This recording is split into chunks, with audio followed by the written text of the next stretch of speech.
Di ayat ini, dalam surat Asy-Syura ayat 11 hingga 12, Allah juga menyatakan, hanya milik Allah semua pembendaharaan langit dan bumi.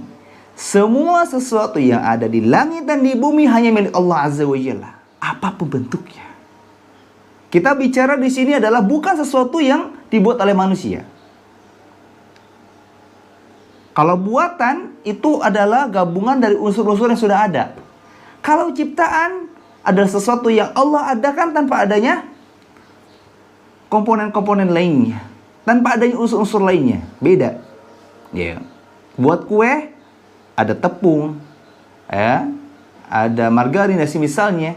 Semuanya sudah ada komponennya. Tapi kalau menciptakan tanpa adanya komponen, yang seperti kita membuat, Allah bisa mengadakan sesuatu tanpa adanya bahan baku, tanpa adanya komponen, tanpa adanya unsur-unsur. Maka bahasa kita untuk Allah adalah menciptakan. Ciptaan.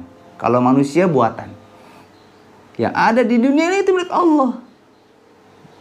Ketika kita meyakini bahwa Allah Azza wa Jalla yang memiliki perbendaharaan yang ada di langit dan bumi, menunjukkan Allah Maha Kaya. Ketika kita meyakini bahwa Allah Maha Kaya, kenapa kita takut miskin? Ingat, meskipun saat ini kita bukanlah orang kaya, tapi kita harus yakin bahwa kita adalah ciptaan dari sosok yang Maha Kaya. Saya mau tanya, ketika kita sebagai seorang anak yang belum memiliki penghasilan, apakah kita akan merasa khawatir kita nanti gak akan makan? Apakah kita akan merasa takut ketika sekolah tidak bisa melunasi biaya? Apakah kita akan merasa tidak percaya diri ketika kita memiliki keperluan tidak akan terrealisasi? Jawabnya tidak akan mungkin. Kenapa? Kita ingat, orang tua kita adalah orang kaya. Gampang, gak usah khawatir. Minta sama orang tua kita yang kaya. Toh orang tua kita kan kaya. Ngapain kita harus pusing? Meskipun kita sebagai anak gak punya pekerjaan, belum punya penghasilan, kita tidak akan khawatir tentang kebutuhan kita, karena kita tinggal minta kepada orang tua kita yang Maha Kaya. Maaf, yang kaya. Karena sifat mahanya itu Allah Azza wa Jalla. Mah, pah, atau ayah, bunda, atau abi, umi. Ya. Saya ada kebutuhan ini. Ya. Mau beli ini. Saya ada biaya ini. Ya. Sangat mudah. Sekarang kita coba terapkan sistem tersebut, pemahaman tersebut terhadap Allah Azza wa Jalla.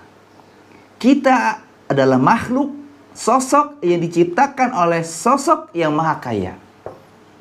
Rabb kita Maha Kaya, yaitu Allah Azza wa Jalla. Mintalah sama Allah semua kebutuhan kita. Lihat Nabi SAW, hingga sendal beliau putus pun beliau minta sama Allah. Sendal berapa harganya sekarang? Harga sendal paling setidaknya sekarang 15.000 misalkan. Untuk nominal yang kecil saja Nabi SAW minta kepada Allah Azza wa Jalla. Kita gegabah, punya kebutuhan besar, minta sama Allah.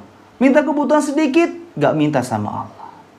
Makanya tanamkan dalam diri kita, ketika kita memiliki kebutuhan, memiliki rencana, minta sama Allah agar Allah mudahkan kita memiliki kebutuhan tersebut, atau Allah mudahkan juga gitu kita bisa merealisasikan rencana kita tersebut. Dan tanamkan pada anak istri kita, suami kita.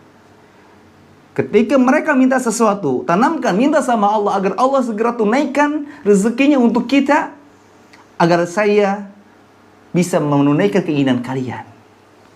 Nah, kalau mau beli mainan, minta sama Allah agar nanti Allah kasih uang ke ayah, agar ayah nanti bisa memberikan mainan untuk kakak, untuk adik, untuk kamu. Mendidik anak selalu minta sama Allah, bukan sama kita.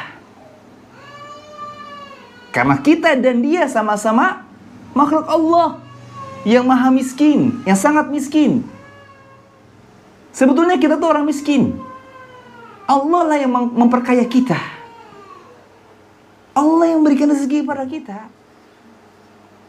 Makanya seorang anak yang terlahir dari keluarga yang kaya, sebetulnya dia nggak punya wibawa, dia tidak punya kehormatan.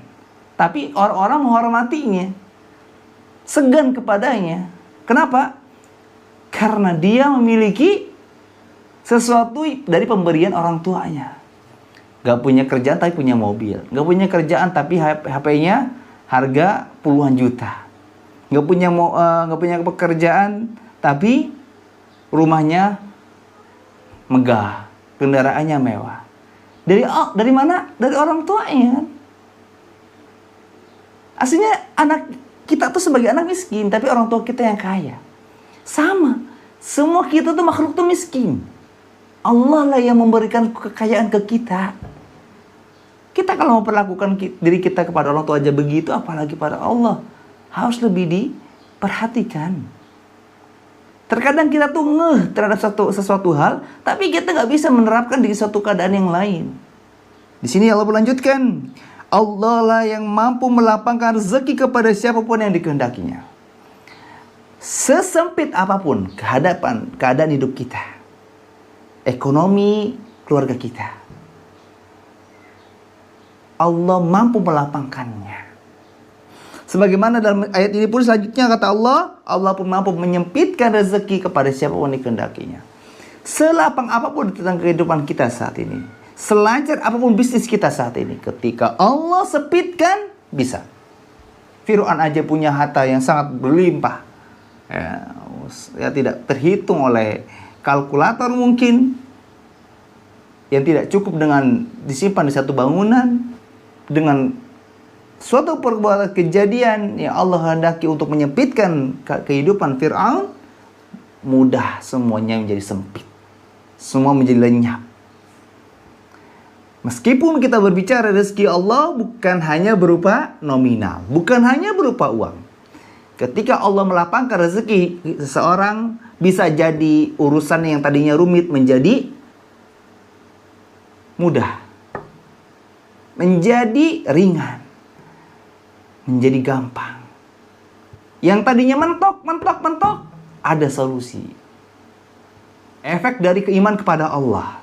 Semua hidup akan menjadi ringan. Ya, konsep hidup itu mudah. Gengsi kita yang bikin susah. Pola pikir kita yang bikin susah. Kebodohan kita yang bikin susah.